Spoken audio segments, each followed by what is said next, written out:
नमस्कार दोस्तों, मैं हूं गुरुदत्त। ट्यूटोरियल्स गुरु की आज के एपिसोड में आप लोगों का स्वागत है। अगर आप मेरे वीडियोस रेगुलरली वॉच करते हैं और आगे भी देखना चाहते हैं तो चैनल को सब्सक्राइब कीजिए और बेल आइकन को हिट करके ऑल नोटिफिकेशंस को सिलेक्ट कीजिए ताकि जब भी मेरे वीडियोस आएँ आपको नोटिफिकेशन ज़रूर जाए। तो दोस्तों, आज हम लोग बात कर रहे हैं SOC के बारे में, यानी कि सिस्टम ऑन चिप। SOC का मतलब होता है सिस्टम ऑन चिप। तो इसके ऊपर थोड़ा इतिहास बता दूं कि सिस्टम ऑन चिप जो होता है वो पहले 1970 में पहली बार बना था एक वेयरेबल वॉच के लिए, रिस्ट वॉच के लिए, जो हाथ में घड़ी पहने जाते हैं उसके लिए। और ये जो है एक चिप जिसमें आपका माइक्रो प्रोसेसर और एक पूरा कंप्यूटर समेट जाता है। सिर्फ प्रोसेसर की अगर बात करें तो माइक्रो प्रोसेसर तो बहुत पहले बनती थी, लेकिन अगर इस तरीके की SOC यानी कि सिस्टम ऑन चिप की बात करें जिसमें कि सिर्फ माइक्रो प्रोसेसर नहीं होता है। माइक्रो प्रोसेसर का मतलब तो हम लोग आज के डेट में CPU हम लोग बोलते हैं, उसके साथ साथ रहता है GPU रहता है, ग्राफिकल प्रोसेसिंग यूनिट GPU रहता है, उसके साथ साथ डिजिटल सिग्नल प्रोसेसिंग DSP के यूनिट रहते हैं, फिर आपके रहते हैं ISP यानी कि इमेज सिग्नल प्रोसेसिंग के भी यूनिट रहते हैं, उसके साथ रहते हैं कम्युनिकेशन मॉड्यूल्स यानी कि ब्लूटूथ, वाईफाई। और जैसे कि आज के डेट में आप लोगों को पता होगा SOC हमारे मोबाइल फ़ोन्स में कॉमनली यूज होते हैं। जैसे कि मेरा पिछला एपिसोड था क्वालकॉम स्नैपड्रैगन प्रोसेसर के ऊपर। तो नॉर्मली इस तरीके की प्रोसेसर में ये चीज़ कॉमन है कि एक ही चिप में जो है सारे ये चीज़ों को समेट के रखा जाता है। और उसके साथ जैसे कहा वाईफाई, ब्लूटूथ आपका, फिर हो गया USB का जो चार्जिंग हब होता है उसका पावर ये होता है, जो मतलब मैनेजमेंट यूनिट PMU।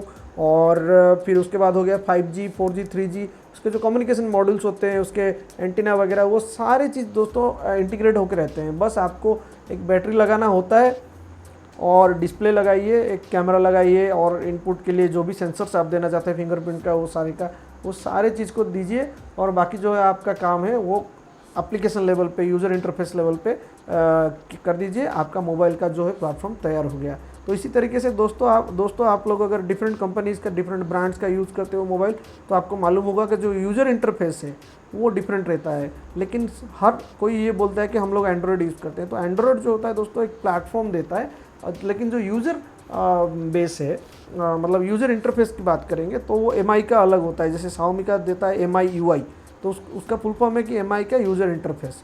वैसे ही सैमसंग का अलग होता है और ये सोनी का अलग होता है और बाकी सारी कंपनी का अपने अपना होता है। और इसका वजह ये है कि यूज़र इंटरफेस जो है वो एक उसके ऊपर एक अलग सा लेयर होता है जो मतलब उसको डिज़ाइन करते हैं और वो लोग अपने हिसाब से बनाते हैं कि अपने कस्टमर को किस हिसाब से वो लोग परफॉर्मेंस देना चाहते हैं। तो सिस्टम ऑन चिप की अगर बात की जाए दोस्तों, सिस्टम ऑन चिप जो है आज के डेट में नैनोमीटर स्केल में बन रही है। 5 नैनोमीटर, 7 नैनोमीटर उस स्केल में बन रही है। और आज की जो स्टैंडर्ड टेक्नोलॉजी है उसके हिसाब से अगर इंडिया में इसको मैन्युफैक्चर करने की सोचा जाए तो सोचिए, माइक्रोमीटर का तो सिर्फ धूल होता है, जो धूल हम लोग बाहर उड़ता है, और जो धुआं आप लोग देखते हैं, कोई भी धुआं उड़ता है कहीं से, यानी कि कोहरा भी देखते हैं, वो भी माइक्रोमीटर का होता है। नैनोमीटर, आप सोचिए कि कितना छोटा पैमाने पे ये टेक्नोलॉजी अभी जा चुकी है। तो उस लेवल का जो क्लीननेस हम लोग को मेंटेन करना पड़ेगा, यानी कि कोई कुछ नैनोमीटर का अगर पार्टिकल या डस्ट उस प्लांट में घुस गया तो पूरा IC का जो मैन्युफैक्चरिंग है वो बर्बाद हो जाएगा दोस्तों।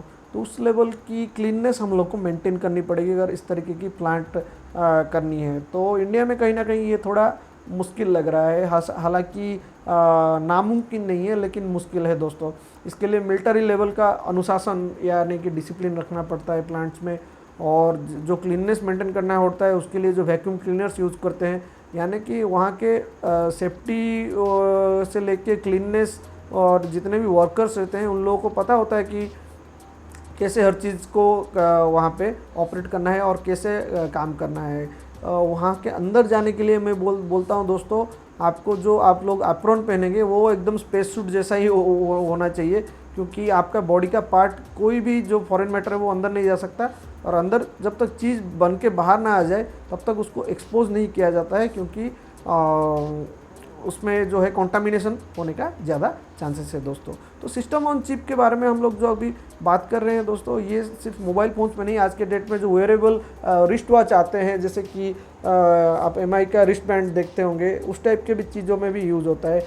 और सिस्टम ऑन चिप में ये फ़ायदा है कि दोस्तों एक छोटे से चीज़ में आपका पूरा का पूरा कंप्यूटर आ जाता है, और यही फ़ायदा है। लेकिन हाँ, इसका डिसएडवांटेज भी यही है दोस्तों, धीरे धीरे जितने भी चिप्स जितने भी छोटे होते हुए जाते हैं, उसका जो थर्मल हीट डिसिपेशन है उसको लेके जो है तकलीफ़ हमेशा बढ़ती जाती है। जो लोग VLSI में काम कर रहे हैं उन लोगों को इसके बारे में अच्छे से मालूम है कि अगर थर्मल डिसिपेशन, जो हीट डिसिपेशन की हम लोग बात करें, थर्मल रनवे की बात करें, उसको संभालना कहीं ना कहीं मुश्किल हो रहा है। तो यही होता है कि जब आप लोग गेम खेलते हो तो आपका जो प्रोसेसर है वो बहुत ही हीट हो जाता है, क्योंकि उसके अंदर सारी चीज़ इंटीग्रेटेड होके होती है। अगर मान लीजिए अपना जो उसका टेम्परेचर रेंज है, कहीं ना कहीं उसका अगर हीट जो है वो वहाँ से डिसिपेट नहीं हुआ, यानी कि वो उसका कूलिंग नहीं हुआ, या फिर जो उसका रिक्वायर्ड टेम्परेचर है, जो उसका मैक्सिमम टेम्परेचर है, उससे आगे निकल गया,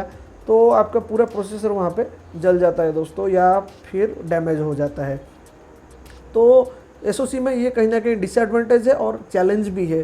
तो उसी चैलेंज को सॉल्व करने के लिए दोस्तों इंजीनियर लोगों को मैं बोलता हूँ, VLSI में आप लोग अगर कैरियर करना चाहते हो तो मैं बोलता हूँ VLSI के डिज़ाइन में आज के डेट में बहुत ही पैसा है।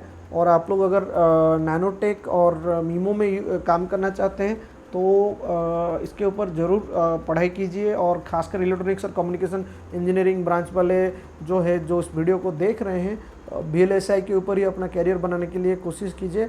इसमें बहुत ही अच्छा स्कोप है अगर आपका VLSI का जो सब्जेक्ट के ऊपर नॉलेज जो है वो अच्छा है। इसके लिए सेमीकंडक्टर फिजिक्स और उसके ऊपर आपका नॉलेज भी अच्छा होना चाहिए दोस्तों। तो ये था दोस्तों आज का सिस्टम ऑन चिप के बारे में जानकारी। आपको वीडियो कैसा लगा कमेंट सेक्शन में बताइएगा। मेरे बाकी वीडियोस भी कैसे लगते हैं, उसके रिलेटेड कुछ भी जानकारी चाहिए, आप किसी भी वीडियो में कमेंट सेक्शन में मुझे पूछ सकते हैं। मैं पर्सनली हर कमेंट सेक्शन को पढ़ता हूं और उसका जवाब भी पर्सनली देने की कोशिश करता हूं।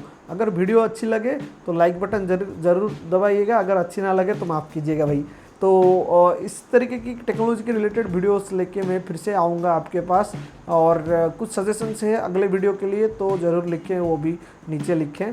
और मैं यही कोशिश करता हूँ दोस्तों कि मेरा जो पर्सनल व्यू है, ओपिनियन है हर चीज़ के बारे में, टेक्नोलॉजी के बारे में मैं दूँ।